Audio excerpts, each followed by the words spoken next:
الحمد لله والصلاة والسلام على رسول الله وعلى آله وصحبه أجمعين ثم أما بعد فأعوذ بالله من الشيطان الرجيم إن الذين جاءوا بالإفك عصبة منكم لا تحسبوه شرا لكم بل هو خير لكم لكل امرئ منهم ما اكتسب من الإثم والذي تولى كبره منهم له عذاب عظيم رب اشرح لي صدري ويسر لي أمري واحلل عقدة من لساني يفقهوا قولي آمين يا رب العالمين. یہ تمام واقعہ اصل مقصد نہیں ہے، اصل مقصد ہے اللہ کا کلام. اللہ کے کلام پہ تو ابھی ہم نے بات بھی نہیں کی، ابھی تو صرف اس بات کی تیاری کر رہے ہیں کہ یہ بات آئی کیسے آئی، کس تکلیف سے، کس مشکل سے ہماری ماں گزری ہے، ہمارے نبی گزرے ہیں، کیا پسینہ ان پر آیا کہ جب یہ وحی آئی ہے. فلما سری عنہ عن رسول اللہ صلی اللہ علیہ وسلم سری عنہ وهو يضحك، جب ان کو اس سے ریلیف ملی، ان کو اس تکلیف سے کچھ آسانی ملی، تو آسانی ملتے کے ساتھ ہی رسول صلی اللہ علیہ وسلم ہنسنا شروع ہو گئے. اب یہ سین آپ خیال کریں، عائشہ رضی اللہ تعالیٰ عنہ کمرے کے اندر رو رہی ہیں، یہ باہر ہنس رہے ہیں. سری عنہ وهو يضحك فكانت اول كلمة تكلم بها، تو پہلے الفاظ جو ان کے منہ سے نکلے ہیں، یا عائشہ اما اللہ عز وجل فقد برأک، اللہ جلال والے، عزت والے اللہ عز وجل، انہوں نے آپ کو بری ثابت کر دیا، انہوں نے آپ کی غیر قصورواری پروف کر دی، ثابت کر دی. وہ اٹھی نہیں، وہ لیٹی رہی. ابھی رسول صلی اللہ علیہ وسلم ہنس رہے ہیں، خوش ہیں، بلا رہے ہیں، نہیں اٹھی. فقالت امی، میری ماں نے مجھ سے کہا، قومی الیہ، کھڑی ہو جاؤ ان کے پاس، قومی الیہ. قالت فقلت لا، نہیں میں نہیں جاتی، واللہ اللہ کی قسم، لا قوم الیہ، میں نہیں جا رہی ان کے پاس کھڑی ہو کے، ولا احمد الا اللہ عز وجل، میں سوائے اللہ کے کسی کا شکر نہیں کروں گی. ان کے الفاظ تھوڑی ہیں، انہوں نے تھوڑی میری مدد کی ہے، وہ تو میری مدد نہیں کر سکتے تھے، مدد کی ہے تو اللہ کے الفاظ نے کی ہے. یہ سیرت کے بہت عظیم واقعات میں سے اس آخری پیس کے بارے میں کچھ چیز ایکسپلین کر دوں. کیا بدلا ہے؟ لوگ ابھی بھی باتیں کر رہے ہیں، کچھ بھی نہیں بدلا. جنہوں نے گھٹیا باتیں کرنی ہیں انہوں نے اور بھی کرنی ہے، یہاں تک کہ میں کہتا ہوں وہ تو آج تک کریں گے، وہ تو کرتے ہی رہیں گے. تو پھر اس سے کیا فرق پڑا؟ اس سے فرق پڑا ایمان والے کے دل میں. لوگ جو کہتے ہیں کہتے رہیں، جب تک آپ کے پاس اللہ تعالیٰ کے الفاظ ہیں، آپ کے پاس ریلیف ہے، آپ کے پاس عزت ہے، اللہ نے آپ کو عزت دے دی نا. باقی اور جو کہتے رہیں کہتے رہیں، ان سے آپ کو اب کوئی فرق نہیں پڑنا چاہیے. وَلَن تَجِدَ مِن دُونِهِ مُلْتَحَدًا، اس قرآن کے علاوہ تمہیں کہاں پناہ ملے گی. جب قرآن پر انسان کا ایمان آ جائے نا، ایک دفعہ اس کا دل ٹھک جائے اس قرآن پر، تو پھر لوگوں کے الفاظ بالکل ختم ہو جاتے ہیں اللہ کے الفاظ کے سامنے، ان کا کوئی وزن ہی نہیں رہتا. اللہ کے صرف الفاظ ہی آئے نا، کسی کو سزا نہیں ملی، کسی کو پکڑ نہیں ہوئی، وہ لوگ غائب نہیں ہوئے. عبداللہ بن ابی تو کئی سال اس کے بعد زندہ رہا ہے، اس نے کہاں مرا ہے، وہ کہاں مرا ہے. جو پھیلانے والے تھے کوئی بھی سامنے نہیں آیا، 2-3 نے اعتراف کیا، ان کو کوڑے مارے گئے، بس باقی کچھ نہیں ہوا. وہ تو کہتی تھی پورا شہر اس بارے میں بات کر رہا تھا. اس کو کیسے ہینڈل کیا گیا؟ صرف اللہ تعالیٰ کے الفاظ، صرف اللہ تعالیٰ کے الفاظ. ان الفاظ کو میرے نزدیک میں نے سوچا اس رمضان کے دوران خاص ان الفاظ کا اہتمام کیا جائے. اور یہ سورہ یاسین اور سورہ رحمان دل کو ذرا ہلکا کر دیتے ہیں، دل کو ذرا نرم کر دیتے ہیں. جب دل تھوڑا نرم ہو جائے تو ان الفاظ کو سن کر دل میں پوری طرح اتار لیں، کیونکہ ان الفاظ کی بڑی ضرورت ہے، امت کو بہت ضرورت ہے. ان کی تعلیمات سے اب اتنے دور آ چکے ہیں، ان آیات کی تعلیمات سے، کہ آپ اندازہ نہیں کر سکتے. جب آپ میرے ساتھ ان آیات کا مطالعہ کریں گے تو آپ کو پتہ چلے گا کہاں یہ آیات اور کہاں ہم.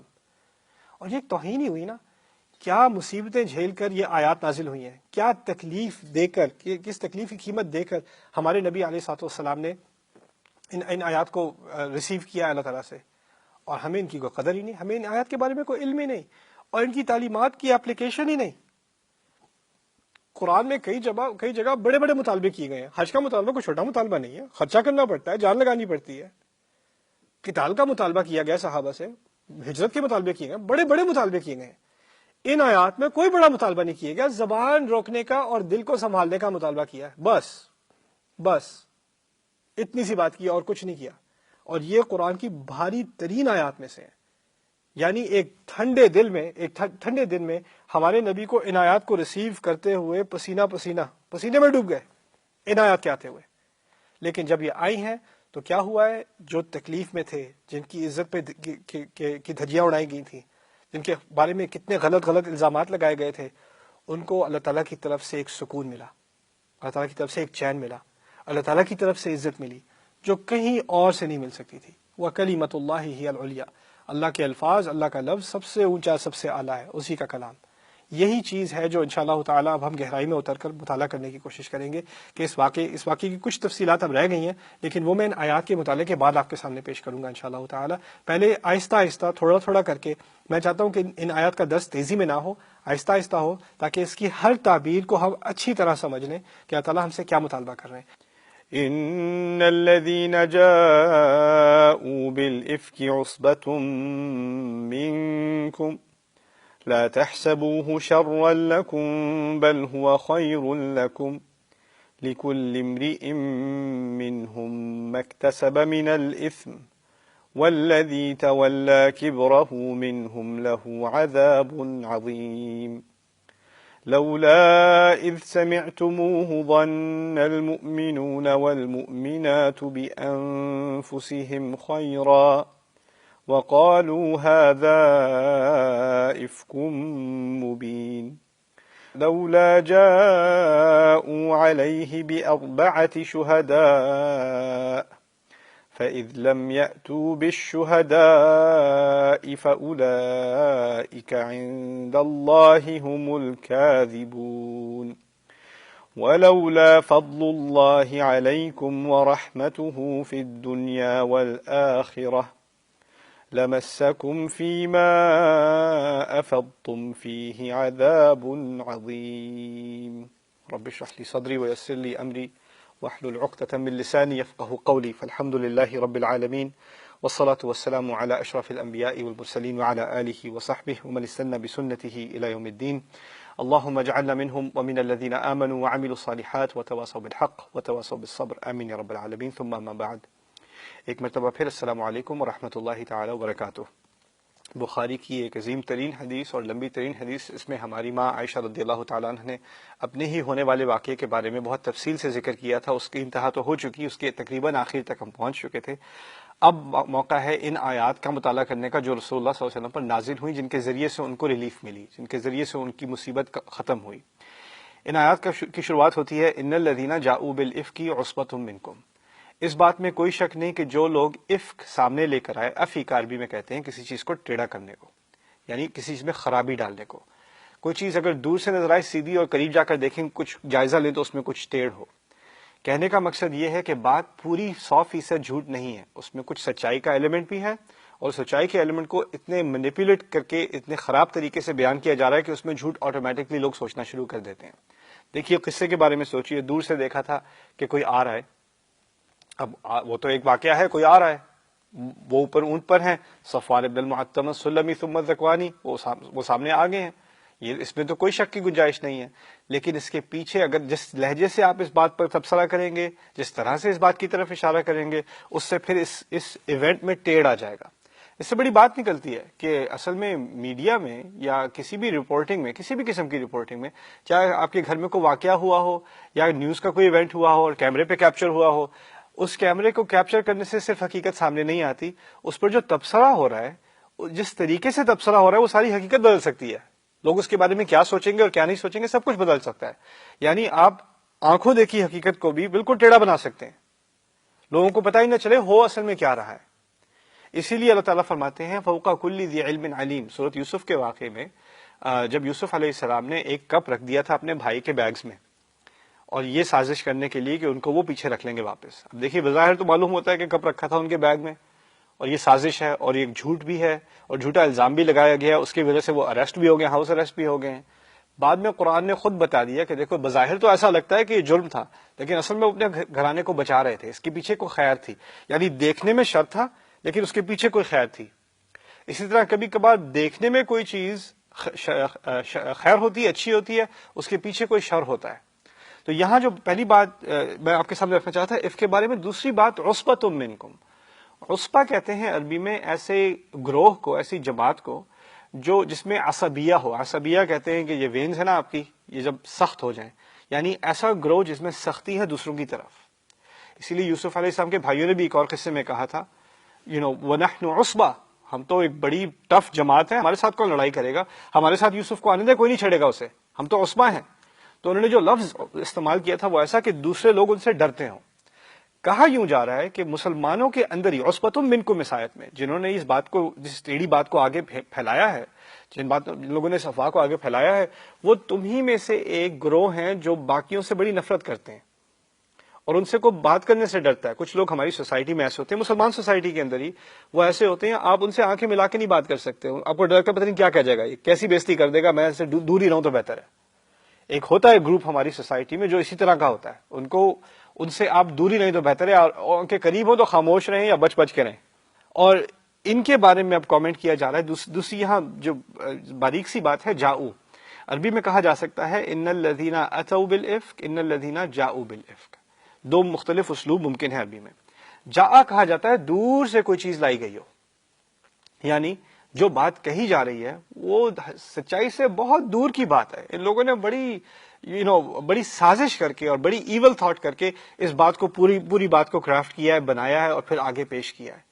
دوسرا یہاں پر جو الذین کا لفظ استعمال ہوا میرے نزدیک بہت اہم ہے. اس میں بلاغت میں عربی تفاسیر میں جب ہم گہرائی میں اترتے ہیں، تفاسیر ہیں رازی جیسی، زمخشری جیسی، اور ہیں ابن عاشور رحمہ اللہ. کچھ تفاسیر ایسی ہیں جس میں ایک ایک لفظ کی گہرائی میں اتر کے سوچا جاتا ہے اللہ تعالیٰ نے یہ لفظ استعمال کیوں کیا، یہ لفظ استعمال کیوں کیا، یہ یہاں پہ ایسے کیسے، اس کی کیا حکمت ہو سکتی ہے.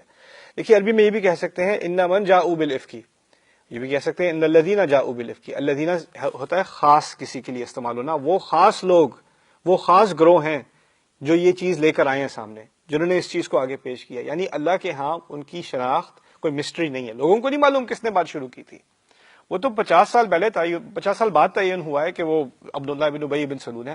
اگر اسی وقت پتہ چل جاتا، دیکھیے کسی ایسی عورت کو جس کا قصور نہ ہو، اس پر غلط الزام لگانے کے 80 کوڑے ہیں اسی صورت میں. شروع میں غلط الزام لگانا بہت بڑے گناہوں میں شامل ہے ہمارے دین کے، تو اس پر اس طرح کا الزام لگانا 80 کوڑے پڑتے ہیں. سوال پیدا ہوتا ہے اگر معلوم ہوتا تو عبداللہ بن ابی کو 80 کوڑے پڑے ہوتے، نہیں پڑے اسے. وہ کوڑوں والی بات آگے آ جائے گی، تین صحابہ کو پڑے ہیں کوڑے، 3 صحابہ کو سزا ملی ہے. اور وہ خود معلوم ایسا ہوتا ہے تمام روایات کا مطالعہ کرنے کے بعد کہ انہوں نے اپنے آپ کو والنٹیئر کیا تھا.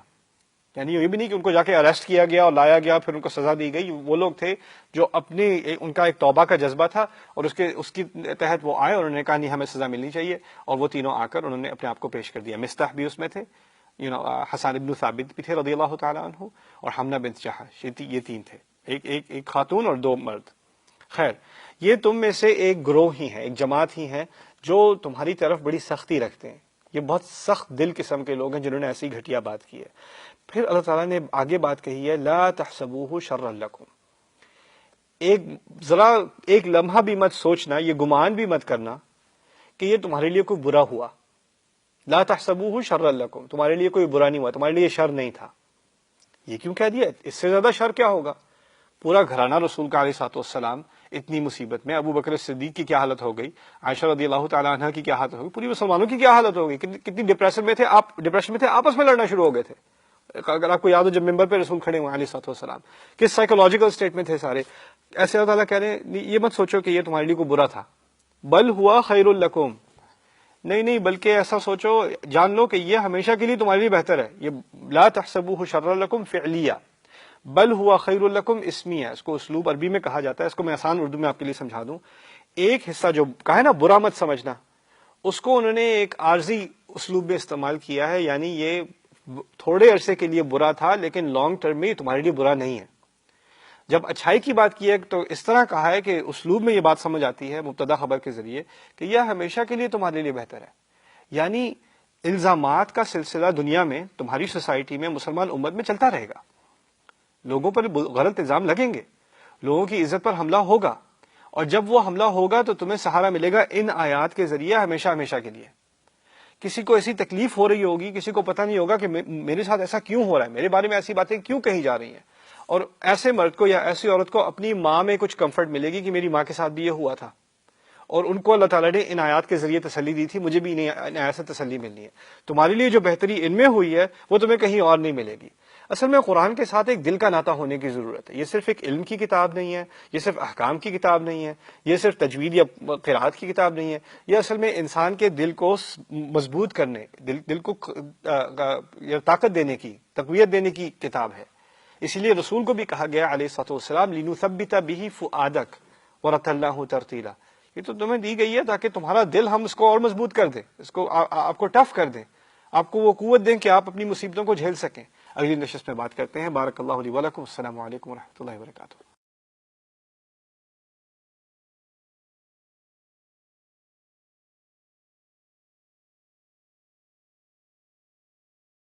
السلام علیکم ورحمۃ اللہ تعالی وبرکاتہ۔ بسم اللہ والصلاۃ والسلام علی رسول اللہ وعلی آلہ وصحبہ اجمعین، ثم اما بعد۔ اسلام میں ایسا نہیں ہے کہ آپ جب دعا کریں تو مصیبتیں غائب ہو جائیں گی، ایسا نہیں ہوتا۔ ہوتا کیا ہے کہ جب آپ دعا کرتے ہیں تو آپ کو اس کی صلاحیت ملتی ہے کہ آپ مصیبتوں سے گزر سکیں۔ کوئی انسان طوفان میں ہے تو یہ دعا کرتا رہے کہ طوفان رک جائے، طوفان رک جائے، طوفان رک جائے، طوفان نہیں رکنا۔ دعا کیا ہوتی ہے؟ ربنا افرغ علینا صبرا وثبت اقدامنا وانصرنا علی القوم الکافرین، یا اللہ ہم پر صبر اڈھیل دے، ہمارے پیروں کو مضبوط کر دے، اور ہمیں دشمن سے کا سامنا کرنے کی اور اس کے خلاف مدد کر دے ہماری۔ یہ نہیں کہا دشمن کو ہمارے لیے مار دے، ہم خود ہی ہم یہاں بیٹھے ہیں، نہ نہ نہ نہ۔ ہمارے دین کی کتنی، قرآن کی کتنی دعائیں ہیں، آپ ان کا جائزہ لیں، اکثریت ان میں ایسی ملے گی آپ کو کہ آپ حقیقت کو نہیں بدل رہے، اب اپنے آپ کو بدل رہے ہیں، اب اپنے آپ کو قوت دے رہے ہیں۔ ان آیات میں حقیقت نہیں بدلی۔ دیکھیے جو لوگ باتیں کر رہے تھے وہ کرتے رہے، وہ تو نہیں رکے، یہاں تک کہ ان کو تو کوڑے بھی نہیں پڑے، وہ تو چلتے رہے، جو انہوں نے کام کرنا تھا کیا انہوں نے۔ لیکن اس سے کیا ہوا ہے؟ مسلمان کے دل بدل گئے، مسلمان کے دل کو حوصلہ مل گیا۔ یہاں عائشہ رضی اللہ تعالیٰ کو عزت مل گئی اللہ کے کلام سے، باقی لوگ جو کہتے ہیں وہ کہتے ہیں، کیا فرق پڑتا ہے؟ تو یہ ایک نقطۂ نظر ہونا چاہیے، ایٹیٹیوڈ ہونی چاہیے مسلمان کا قرآن کی طرف۔ جب اللہ نے کہہ دیا تمہارے لیے بہتر ہے تو یہ بہتر ہے۔ یہ ایک ایمان کا بہت بڑا امتحان ہے، میں آپ کو بتا دوں، اس امتحان سے کوئی انسان پاس ہو جائے تو واقعی ایمان ہے اس کا۔ اس کی میں ایک اور آپ کو مثال دیتا ہوں۔ صلح حدیبیہ کے موقع پر رسول اللہ صلی اللہ علیہ وسلم نے جب کانٹریکٹ پہ دستخط کیے ہیں تو اس میں کئی ایسی چیزیں تھیں جس سے مسلمان بہت غصے میں تھے، بہت زیادہ غصے میں تھے۔ دیکھیے ابھی احزاب کے موقع پر تقریباً پوری مسلمان امت ختم ہونے کو آ گئی تھی، فوجیں ہر طرف سے آ رہی تھیں، ہم سے کئی گنا زیادہ بڑی، صرف ایک خندق جو ہے وہ ڈچ بنایا ہوا تھا ہم نے، اس کی وجہ سے بچ بچاؤ ہو گیا، ورنہ بلغت القلوب الحناجر، قرآن خود کہتا ہے تمہارے دل تو یہاں گردنوں میں پھنسے ہوئے تھے، اذ زاغت الابصار، آنکھیں تمہاری پھٹی ایسی کھلی ہوئی تھی، وہ بلغت القلوب الحناجر وتظنون باللہ الظنون، تم ہر طرح کے خیال کر رہے تھے اپنے رب کے بارے میں۔ جب وہ حالت ہو گئی، اسی کے ایک سال کے اندر اندر رسول کو وہ واپس چلے گئے مکے والے، اللہ تعالیٰ نے آندھیاں بھیجی، طوفان آئے، وہ لوگ کیمپ ان کا جو ہے وہ ضائع ہو گیا، واپس چلے گئے۔ اچھا جب وہ واپس چلے گئے مکے، اسی سال کے دوران رسول اللہ صلی اللہ علیہ وسلم کو خواب آتا ہے کہ ہم نے حج کرنا ہے۔ ارے حج کہاں کرنا ہے؟ مکے میں کرنا ہے۔ وہ لوگ جو ہمارے خون کے پیاسے مکے چھوڑ کے ہمیں قتل کرنے آئے تھے ایک سال ہی پہلے، اب ہم وہ اس کے شیر کے اس کے غار میں گھس کے وہاں حج کریں۔ حج میں آپ ہتھیار تو نہیں لے کے جاتے، حج میں آپ لڑائی تھوڑی کرنے جاتے ہیں، حج میں آپ اسلحہ تھوڑی پہن کے جاتے ہیں، احرام پہن کے جاتے ہیں، مرنے جائیں گے بکریوں کی طرح۔ خواب دیکھا ہے کہ جانا ہے، سارے اہل ایمان مان گئے، چلتے ہیں۔ اب اتنے 1800 کچھ روایت میں 1400 کچھ میں 1800 کے قریب ہم گئے ہیں، وہاں سے مکے کو خبر ہوگی حج کے لیے نکل آئے ہیں۔ انہوں نے مارنے کے لیے خالد بن ولید کو بھیج دیا کہ رستے میں ہی پکڑے جائیں، مارے جائیں۔ ان کو کیا، کیونکہ اگر ایک دفعہ وہ حرم میں پہنچ گئے تو پروٹیکٹڈ ہے، کیونکہ حرم میں تو حملہ نہیں کر سکتے، ان کا اپنا ایک قانون ہے، رستے میں ہی مار دو بہتر ہے، اور یہ آسان ہے کیونکہ ان کے تو سارے احرام میں ہیں ابھی، تو یہ تو اسلحہ بھی ان کے پاس ٹھیک سے نہیں ہوگا۔ رسول اللہ صلی اللہ علیہ وسلم، ہمارے رسول کو خبر آتی ہے، کسی کی ایک تجویز سن کے وہ ایک ایسے راستے سے پہنچتے ہیں، وہ مکے کے بالکل باہر، تھوڑا سا باہر ہی ایک کھلا میدان ہے، اس میں ایک کنواں ہے اور ایک ٹیڑھا درخت ہے، اس کا نام ہے حدیبیہ، حدب کہتے ہیں ٹیڑھ کو، حدیبیہ کے نام سے۔ وہ ایسے راستے سے گئے ہیں جہاں سے انسان کا یا جانور کا بھی گزر نہیں ہوتا، جانور اور انسان کانٹے، اور یہاں تک کہ جو پاؤں ہے اس کی چپلیاں جو ہے وہ پگھل رہی ہیں، لوگ خون میں رنگ ہو رہے ہیں ان کے، اور وہ پورے وہاں تک پہنچے، جا کر اس میدان میں جا کر پہنچے۔ آپ سے بحث کر رہا تھا حدیبیہ کے سلسلے میں، جب وہ بات میں آپ سے مکمل کر لوں گا، یہاں واپس حادثۃ الافک یعنی اس قصے کی طرف، ان آیات کی طرف واپس آتے ہیں۔ دیکھیے اب رسول صلی اللہ علیہ وسلم حدیبیہ پہنچے، تقریباً حملہ کیے کرنے جانے کے بعد مکے والوں کو خبر ہو گئی، یہ تو مکے تک پہنچ گئے، تقریباً سیکرڈ میں آ گئے، ایسی حرام زمین میں آ گئے جہاں پر ان پر حملہ کرنا حرام ہو جائے گا، اور باقی سارے قبیلوں کو پتہ چل جائے گا کہ ہم پہ حملہ کرنے لگے ہیں۔ ان کو تجویز یہ آئی کہ ہم ایسا کرتے ہیں، اپنے 80 کچھ ایسے فوجی لیتے ہیں جو اپنی شکلیں لپیٹ کر ایسے حملہ کریں گے کسی کو پتہ نہیں چلے گا کس نے حملہ کیا ہے۔ اب یہ صحابہ وہاں بیٹھے ہیں، حج کے ارادے سے آئے ہیں، ان کے جانور ہیں جو ذبح کرنے ہیں، وہاں سے 80 جو ہیں وہ سوار آتے ہیں اور حملہ کرتے ہیں مسلمانوں پر۔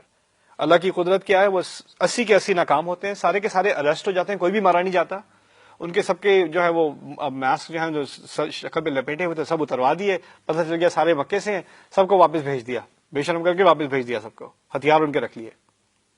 اب تو نہیں جانے والے مسلمان، اب مکے والوں کا گھمنڈ کہ یہ لوگ ان کی کیا مجال، یہ ہمارے دروازے تک پہنچ گئے، ابھی یہ پچھلے سال یہ ہم کو قتل کرنے آئے ہوئے تھے، ابھی ہمارے دروازے تک پہنچ گئے، ان کو دفع کرو یہاں سے۔ باقی ارد گرد کے جو سارے قبیلے تھے نا، ایک ایک کر کے انہوں نے اپنا ایک سفیر بھیجا۔ مکے تو بڑے والے بڑے چودھری تھے، وہ چھوٹے چھوٹے جو گاؤں تھے نا ارد گرد کے، ان میں سے ایک ایک کر کے سفیر آیا، دیکھو مان لو بات، یہ لوگ تمہیں قتل کر دیں گے، یہاں سے چلے جاؤ، اپنی خیر مانتے ہو تو نکل جاؤ ابھی یہاں سے۔ رسول نے کہا نہیں، ہم بس حج کرنے آئے ہیں، ان سے کہہ دو کچھ دیر کے لیے اوپر چلے جائیں پہاڑوں میں، ہم اپنے مناسک پورے کر کے واپس چلے جاتے ہیں، ہمیں کوئی ہم یہاں جنگ کرنے نہیں آئے، تمہیں معلوم ہے، دیکھ لو کیا حالت ہے یہاں پر۔ ایک کے بعد ایک سفیر آتا ہے، ایک کے بعد ایک سفیر ناکام ہوتا ہے۔ اس دوران اب مسلمانوں کا خون کھول رہا ہے کہ ہم پر حملہ بھی ہوا، ہمیں قتل کرنے کی سازش بھی کی گئی، ہم اتنی دور پیدل چل کے بھی آئے، ہمیں روکا بھی جا رہا ہے۔ پھر عثمان کو بھیجا اندر نیگوشیٹ کرنے کے لیے، کیونکہ ان کے خاندانی تعلقات تھے ابو سفیان سے، یعنی لیڈرشپ سے، آپ سمجھ لیں کہ پریزیڈنٹ سے تعلقات ہیں ان کے رضی اللہ عنہ، تو وہ جاتے ہیں اندر۔ اب وہ گئے تو ان کو بہت دیر لگ گئی، اور وہاں جا کر وہ پی او ڈبلیو سے بھی ملے، اندر کچھ مسلمان تھے جو قیدی تھے جن کو ٹارچر کیا جاتا تھا، ان سے بھی ملاقات ہوئی ان کی، کچھ دیر لگ گئی۔ یہاں افواہ پھیل گئی کہ وہ قتل کیے گئے ہیں۔ اب آپ کسی ایمبیسڈر کو قتل کرتے ہیں تو it's an act of war, تو جنگ کا ہے اعلان۔ تو اب مسلمانوں کے پاس اگر ایک چھوٹا سا چاقو بھی ہے نا جانور ذبیحہ کرنے کے لیے، اس کے لیے وہ کھڑے ہو گئے کہ اب تو ہم نے بیعت دے دی، رسول نے بھی بیعت لے لی کہ جبریل علیہ السلام تمہیں بلا رہے ہیں، بیعت لے لو، ہم نے عثمان کا بدلہ لینا ہے۔ اب یہاں احرام پہنے ہوئے مسلمان جنگ کے لیے تیار، وہاں سے عثمان واپس۔ اب ان کا غصہ پھر ٹھنڈا ہوا۔ پھر میں جلدی جلدی آگے فاسٹ فارورڈ کرتا ہوں، ہوا کیا؟ جب نیگوشیشن ہو رہی تھی تو ان کی طرف سے جو آدمی آیا ہے، اس نے جس بدتمیزی سے رسول سے بات کی علیہ الصلوۃ والسلام، جس گندے طریقے سے اس نے بات کی ہے، اور اس بات کے دوران کیا ہوا، اس کا اپنا بیٹا ابو جندل مسلمان ہو گیا تھا بدر کے دوران، بلکہ بدر میں وہ دوسری طرف تھا، باپ دوسری طرف تھا، اور باپ بڑا لیڈر تھا قریش کا، باپ پکڑا گیا فوج میں، یعنی وہ پرزنر آف وار بن گیا اپنے بیٹے کا، اور بیٹا جو سیکیورٹی گارڈ ہوتا ہے نا، آپ کا ایک پرزنر کا ایک سیل ہوتا ہے، اس میں ایک سیکیورٹی گارڈ ہوتا ہے، سیکیورٹی گارڈ اس کا اپنا بیٹا، اور وہ رسی کو باندھے رکھے، یہ حالت تھی اس کی۔ بعد میں ابو جندل جو ہے وہ دوسرے بھائی جو ہیں وہ پکڑے گئے، ایک عبداللہ تھے، دوسرے ابو جندل تھے، دوسرے بھائی پکڑے گئے وہاں مکے میں، وہ بھی مسلمان ہو گئے، ان کو تو جا کے لپیٹ زنجیروں میں ڈال کے، بیسمنٹ میں ڈال کے، مار کے، کاٹ کے 2-3 سال وہ اس طرح پڑے رہے جیل کے اندر۔ جب ابو جندل کو خبر ملی مسلمان نیگوشیٹ کر رہے ہیں، تو انہوں نے کہا اگر کبھی بھاگنے کا کوئی موقع تھا تو آج ہے۔ تو کسی نہ کسی طرح وہ اپنے بیسمنٹ سے نکلتے ہیں، بھاگ کے رو کے، ابھی نیگوشیشن ہو رہی تھی رسول کے سامنے اور اس کے باپ کے سامنے، ابو جندل کے باپ کے ساتھ نیگوشیشن ہو رہی ہے، وہ آ کے گر جاتے ہیں، پہنچ گیا مسلمانوں کے پاس، اور وہاں پر ایک جو نیگوشیشن ہوئی تھی، کہا تھا کہ اگر کوئی مسلمان مکے سے بھاگ کر گیا اسے واپس بھیج دینا ہے، وَهَذَا مَا نَبْدَأُ بِهِ، اور اس سے شروعات کرتے ہیں، اس کو واپس بھیجو۔ اب زنجیروں میں وہ پڑے ہوئے، خون میں لپٹے ہوئے، باقی سارے صحابہ ان کو دیکھ کر ان کو تسلی دینے آئے، اور وہ کہہ رہے ہیں کہ بھیجو واپس۔ رسول نے کہا دیکھو اس کو تحفے کے طور پہ دے دو، آئندہ والے جو بھی آئیں گے ان کو لے لینا، لیکن اس کی انا کا مسئلہ تھا، اس کا اپنا بیٹا تھا، نہیں دیتا میں، یہاں تک کہ ان کی گردن سے ایسے پکڑا انہیں، ابو جندل کی گردن سے، میں اس کو ساتھ لے کے جا رہا ہوں، ورنہ چھوڑو، کوئی نیگوشیشن نہیں، دفع کرو۔ اب اس کے بعد رسول نے بار منتیں، کبھی رسول نے منتیں نہیں مانگی، بار مانگا ہے ابو جندل کے بارے میں، نہیں دیا اس نے، رسول نے ہاں کر دی، لے جاؤ۔ اب سب کچھ سائن کر دیا، چلے گئے واپس، ایک جو اس کی کلاس تھی نا کانٹریکٹ کی، وہ ساری مسلمانوں کے خلاف تھی۔ واپس جا رہے ہیں تو سب نے، عمر بن الخطاب نے آواز اونچی کی، السنا علی الحق، کیا ہم سچائی پر قائم نہیں ہیں؟ ہم کیوں ناخذ الدنیہ فی دیننا، ہم ہاتھ نیچے رکھ کے اپنا دین پکڑیں گے؟ ہم عزت والے لوگ ہیں، اللہ تعالیٰ نے ہمیں عزت دی ہے، یہ کیسے ہو سکتا ہے؟ الستا رسول اللہ، کیا آپ اللہ کے رسول نہیں ہیں؟ اس طرح کی بات عمر بن الخطاب نے کی رضی اللہ تعالیٰ عنہ۔ سارے صحابہ خاموش ہیں۔ پھر رسول صلی اللہ علیہ وسلم نے احرام اتارنے کی انسٹرکشن دی، چلو بھائی سب احرام اتارو، سر منڈواؤ، کیونکہ اب حج تو نہیں کر سکے۔ اور مزید آپ اندازہ کریں اس زخم پہ اور نمک چھڑکنے والی بات ہے، جو جانور ذبح ہونے تھے نا، ان کا سارا گوشت جانا ہے مکے ان لوگوں کی طرف، انہوں نے کھانا ہے۔ دیکھو ذرا، ابھی ہم بقرعید کرتے ہیں نا، اب بقرعید بھی جو آپ گوشت کھا رہے ہوتے ہیں، یاد کرنا پہلی دفعہ جو جانور ذبح ہوئے تھے نا تاکہ ہم ایک دن حج کر سکیں، وہ جانور ہمارے دشمنوں نے کھایا تھا. کس تکلیف سے ہمارے صحابہ گزرے ہیں. عمر رضی اللہ تعالیٰ عنہ بہت غصے میں، انہوں نے ایسی بات کی، رسول خاموش. وہ کہتے ہیں میں اللہ کا نبی اور اللہ جانتا ہے، میرا اللہ گواہ ہے. اب ہم واپس جا رہے ہیں ڈپریشن میں، سارے مسلمان ڈپریشن میں. حج خواب دیکھا تھا، انہوں نے کہا تھا کہ انہوں نے کہا، رسول نے کہہ دیا میں نے کب کہا تھا اس سال؟ اگر اس سال نہیں کہا تھا تو اس سال آئی کیوں؟ سوال تو پیدا ہوتا ہے. اب سارے ڈپریشن میں واپس جا رہے ہیں. عمر رضی اللہ تعالیٰ عنہ کو تھوڑا احساس ہوا، اپنا گھوڑا آگے لے کر آتے ہیں رسول کے پاس. یا رسول اللہ کچھ بات کر لوں. رسول صلی اللہ علیہ وسلم اوپر اٹھ کے بھی نہیں دیکھتے، پھر گھوڑا پیچھے کر لیتے ہیں، ایسے گاڑی سلو ڈاؤن کر لو، پھر ایکسیلریٹ کر کے دوبارہ آگے لے کے آتے ہیں، کچھ بات کر لوں یا رسول اللہ. ان کی طرف دیکھ بھی نہیں رہے. 3 دفعہ کیا، 4تھی دفعہ کہتے ہیں میری ماں کو خبر دے دو، میں تو مر گیا، میں تو برباد ہو گیا، عمر کا تو اب جنازہ ہی ہو جائے. اب اس ڈپریشن میں تھے کہ کسی نے بلایا کہ رسول بلا رہے ہیں آپ کو. اب وہ جاتے ہیں رسول صلی اللہ علیہ وسلم کے پاس، آگے دوبارہ اپنا گھوڑا کہتے ہیں خشیتو نزل فیہا قرآن، مجھے تو ڈر تھا میرے بارے میں قرآن نازل ہو گیا، کوئی آیات آ گئی ہیں میری پکڑ میں کہ میں نے جو گستاخی کی ہے. آگے پہنچتے ہیں تو کہتے ہیں رسول صلی اللہ علیہ وسلم کی شکل پر ایسی روشنی تھی جس سے سورج بھی نہ مقابلہ کر سکے، جس سے ساری دنیا روشن ہو جائے، اتنے خوش لگ رہے تھے. اس معاملے میں کیا خوشی ہو گئی بھائی. آتے ہیں، میں پاس آیا ہوں، پورے صورت الفتح میں نازل ہوئی تھی، 4 صفوں کی صورت ہے، پوری کی پوری صورت. اور اس کے شروع میں کیا ہے، انا فتحنا لک فتحا مبینا، ہم نے آپ کو واضح فتح دے دی. اللہ تعالیٰ نے کہا ہے بے شک ہم نے آپ کو آپ کی خاطر واضح فتح دے دی.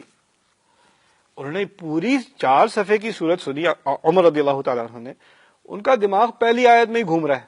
وہ کہتے ہیں افتح ہوا، یہ کیسی فتح ہے؟ یہ فتح تھی؟ یہ جو ابھی ہوا ہے یہ فتح تھی؟ رسول صلی اللہ علیہ وسلم کہتے ہیں نعم، ہاں یہی فتح تھی. پھر ایک ہی انہی الفاظ کے دوران کیا کہتے ہیں عمر، پھر تو میں بہت ہی اپنے آپ کو خوشگوار سمجھتا ہوں، پھر تو ہمیں خوش ہونا چاہیے. پورے قبیلے کا، پوری امت کا موڈ بدل گیا آیات کی وجہ سے. آپ اندازہ کیجئے کوئی پولیٹیکل اینالسٹ ہوتا، کوئی کیمرہ مین ہوتا، کوئی جرنلسٹ ہوتا، وہ دیکھتا کچھ بھی نہیں بدلا یار، نہیں کر سکے حج، جانور وہ لوگ جا کے کھا گئے، ابو جندل واپس جا کے ٹارچر ہو رہے ہیں، ساری کلاسز ان کی نہیں مانی گئی، ناکام ہو کے واپس جا رہے ہیں. صرف ایک چیز بدلی ہے، اللہ کے الفاظ آئے اور کچھ نہیں بدلا. اور ان لوگوں کے لیے اللہ کے الفاظ ایسے تھے کہ اب اتنی اداس ہونے والی صورتحال ان کے لیے خوشی کا سبب بن گئی اللہ کے الفاظ کی وجہ سے. اللہ نے کہا فتح تو فتح ہی ہو گیا، ہمیں سمجھ آتی ہے نہ آئے، اس سے کیا فرق پڑتا ہے. اتنے برے حادثے سے ہم سارے گزرے 1 مہینہ اس قصے میں جس کے بارے میں آپ سے ذکر کر رہا ہوں. اللہ تعالیٰ نے بس اپنے الفاظ میں کہہ دیا نہیں اس میں کیا برائی ہے، یہ تو تمہارے لیے بہتر ہے.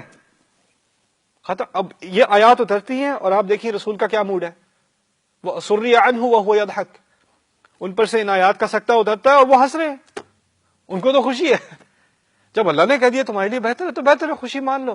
یہ ہے اصل ایمان. اپنی صورتحال ارد گرد سے آپ اپنے آپ کو اتنا الگ کر لیں کہ اللہ کے الفاظ ایک ایسی گلاسز ہیں، ایسی لینز ہے جس کے ذریعے آپ کی حقیقت کا ویو بدل جائے، کسی اور کو نظر ہی نہیں آتا جو آپ کو نظر آ رہا ہے.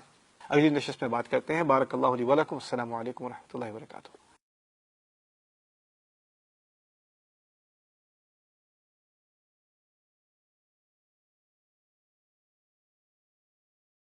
السلام علیکم ورحمۃ اللہ تعالی وبرکاتہ. بسم اللہ والصلاۃ والسلام علی رسول اللہ وعلی آلہ وصحبہ اجمعین، ثم اما بعد. کیا عظیم شے ہے قرآن. یہاں پر جو کہا ہے نا بل ہوا خیر لکم، اس کے بعد ہمیں کچھ تسلیاں دی جا رہی ہیں، مسلمانوں کو کچھ تسلیاں دی جا رہی ہیں. پہلی بات یہاں سمجھ لیجئے کہ 2 گروہ ہیں. میں نے پہلے بھی ذکر کیا تھا، اب دوبارہ آپ کو یاد کرا رہا ہوں کیونکہ ان آیات میں اس کو یاد کرنا بہت ضروری ہے.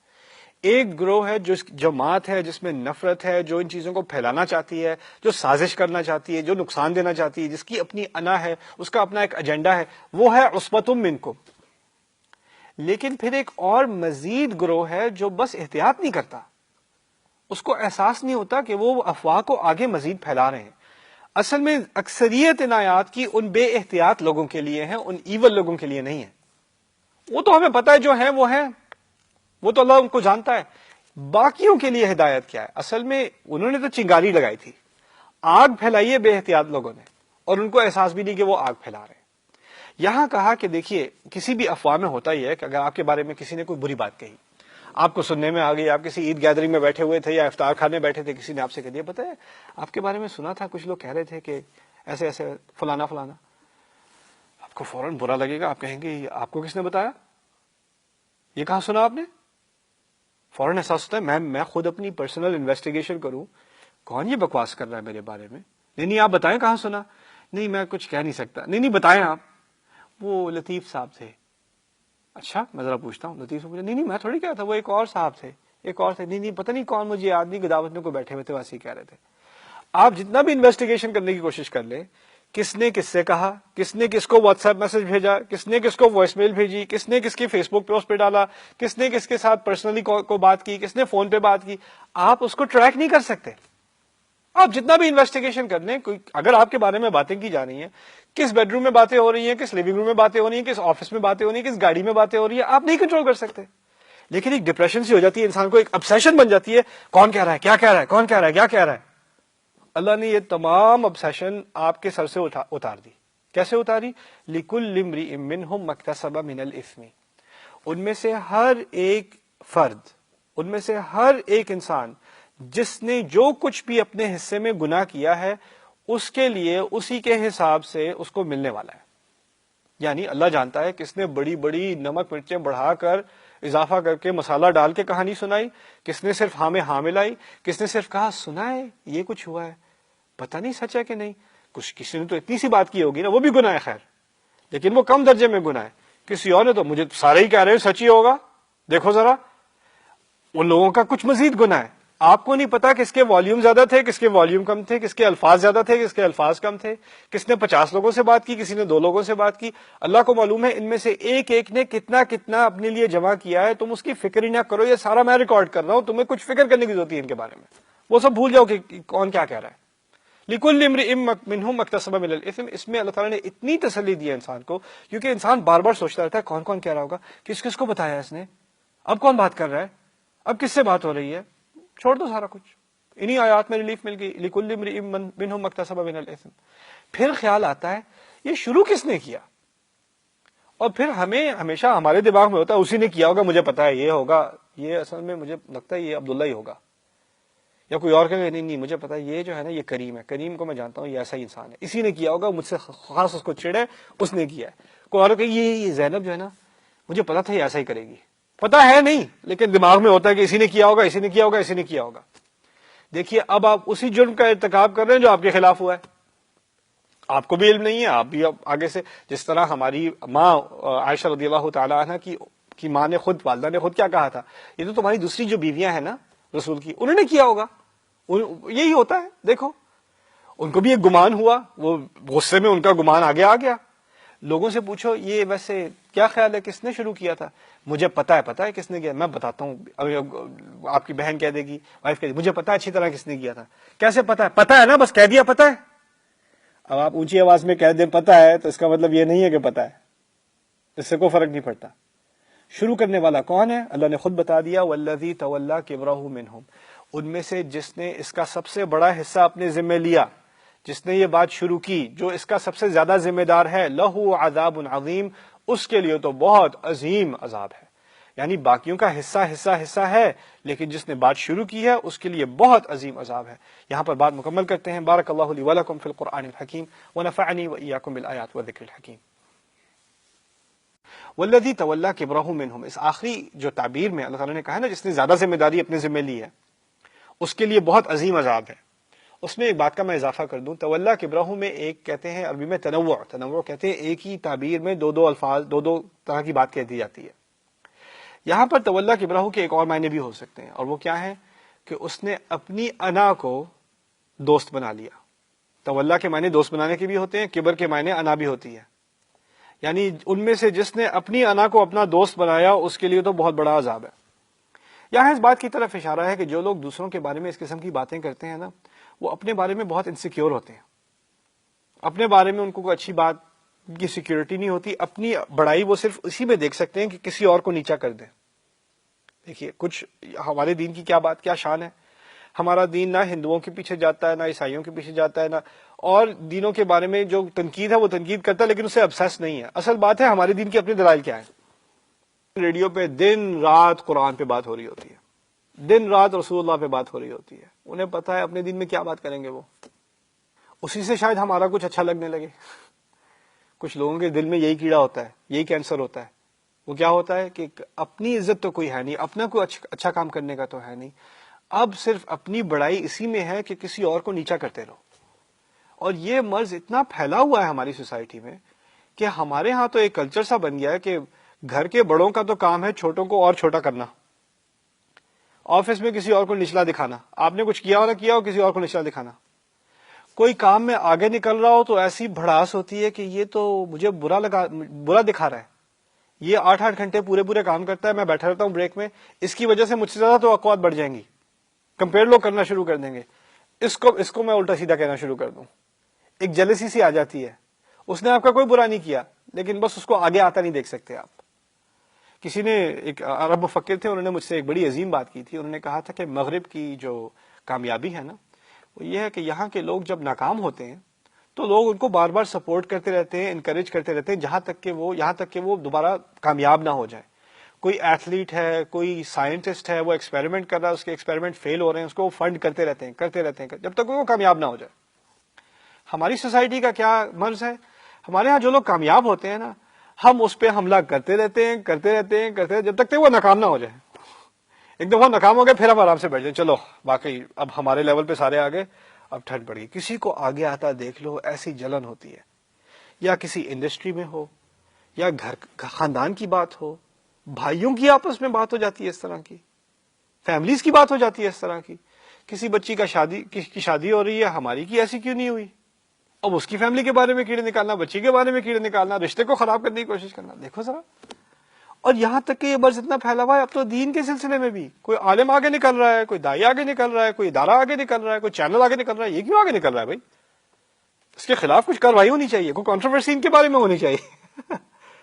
ہر طرف سے ہمیں بس کسی کو آگے آتے دیکھنا، ہمیں بس اپنی انا کی ایک دوستی بن گئی ہے. اور یہ اصل جڑ ہے اس طرح کی سازشوں کی جو لوگ کرتے ہیں، ان کا اصل مرض یہ ہے. تو یہ تولا کبرہ میں دونوں باتیں ہیں. اس نے سب سے زیادہ ذمہ داری بھی لی، اور اس کی اصل وجہ کیا تھی؟ اس کو اپنی انا ہے، اپنی انسیکیورٹی ہے. رسول صلی اللہ علیہ وسلم کو سارے اب مان رہے ہیں، سب ان کی لیڈرشپ میں آ گئے. عبداللہ ابن ابی وہ اب کو پوچھتا بھی نہیں ہے، وہ بیچارہ گورنر بننے والا تھا، اب اس کو پوچھتا بھی نہیں ہے. اب وہ اپنی لیجیٹیمیسی تو دکھا نہیں سکتا، اپنی کریڈینشل تو اس کے ہے نہیں کوئی. کیا مقابلہ کرے گا رسول صلی اللہ علیہ وسلم کے کردار سے؟ کیا مقابلہ کرے گا ان کی لیڈرشپ سے؟ بس یہی کہ اب ان کو گرانے کا ہی ہو سکتا ہے اب تو، اور کیا کر سکتے ہیں اب. تو اسی لیے والذی تولی کبرہ منہم لہ عذاب عظیم. عظیم کے معنی بھی سمجھ لیجیے. عظیم اردو میں کہتے ہیں بڑی شے کو، عربی میں عظام سے نکلا ہے، ہڈی، سخت ہڈی کو کہتے ہیں. یعنی اس میں بڑا ہونا اور سخت ہونا دونوں کے معنی ہیں. تو یہ ترجمہ اس طرح ہوگا، اس کے لیے ایک سخت اور بڑا عظیم، بہت بڑا عذاب ہے. اگلی نشست میں بات کرتے ہیں. بارک اللہ لی ولکم. السلام علیکم ورحمۃ اللہ وبرکاتہ.